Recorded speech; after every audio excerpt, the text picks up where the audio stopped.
bagaimana cara menyadarkan orang kesurupan. Ini bukan ru'yah, tapi cara menyadarkan kesurupan instan. Ini bukan ru'yah ya, tapi cara menyadarkan kesurupan instan. Dan cara ini ada yang bilang ekstrim, tapi cara ini paling cepat. Cara ini paling cepat.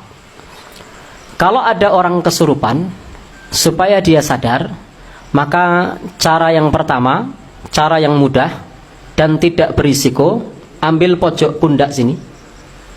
Pundak. Tahu pundak ya? Terus ini yang tempat untuk ASI, apa namanya? Yang hitam. Nah, itu.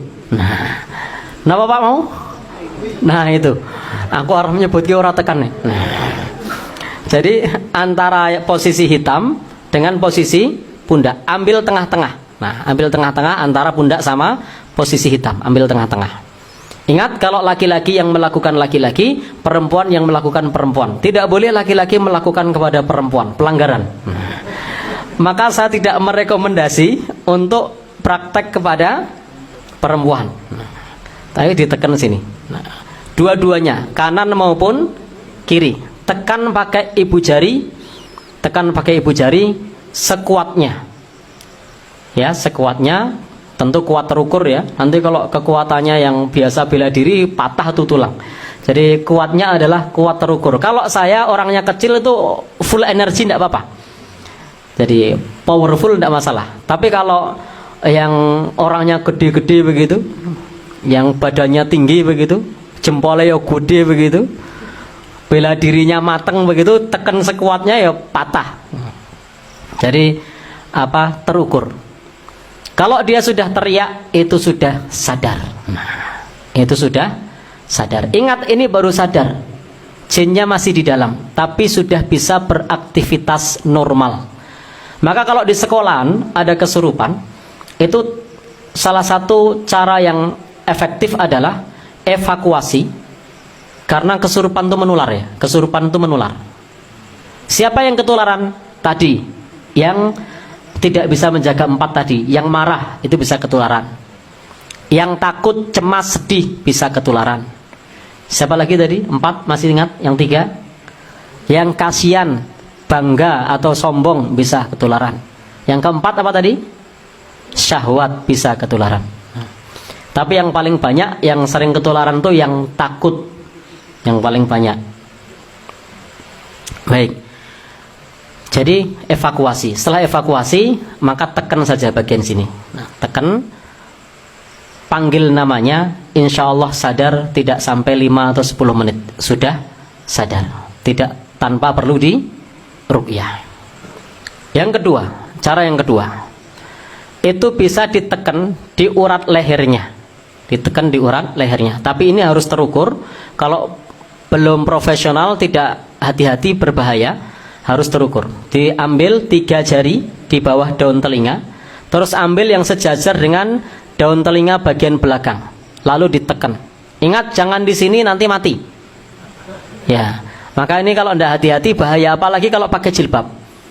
Karena dalam SOP ruqyah, jilbab tidak boleh dilepas. Kalau SOP polisi itu dilepas. Karena saya sering nangani sama polisi, Pak. Itu biasanya sama Pak polisi dilepas SOP-nya dan dikendorkan. Kalau SOP dari polisi.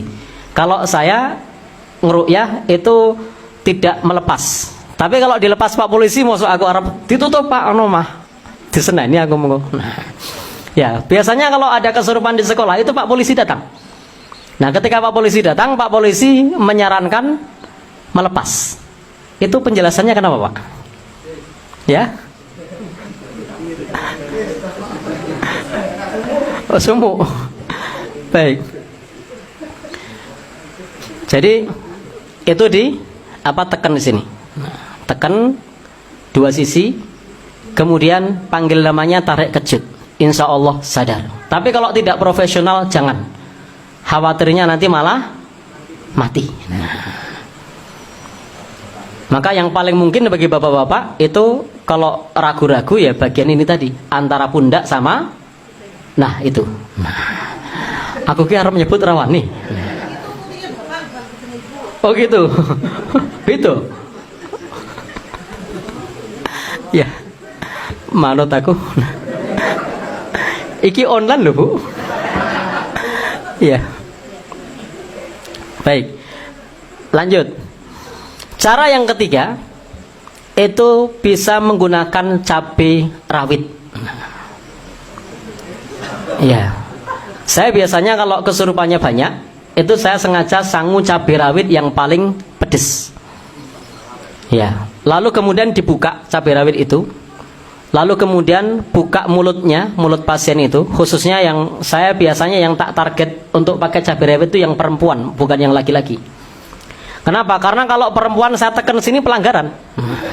Gitu. Kalau neken sini kadang-kadang saya tidak tahu ini posisi uratnya di mana, ketutupan jilbab. Tapi biasanya saya milih di sini. Kalau udah tidak bisa baru pakai cabai. Nah, pakai cabai, dimasukkan ke mulutnya, tahan sebentar. Insya Allah nanti sudah sadar. Jadi nanti sudah sadar. Jangan ditelan ya, bahaya. Jangan ditelan. Tapi dioleskan saja di bibirnya, di lidahnya. Insya Allah nanti sadar.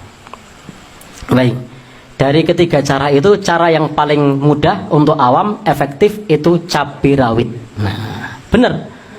Saya nangani 30 orang, 40 orang itu dalam hitungan tidak nyampe 15 menit selesai kok itu. Nah, ya.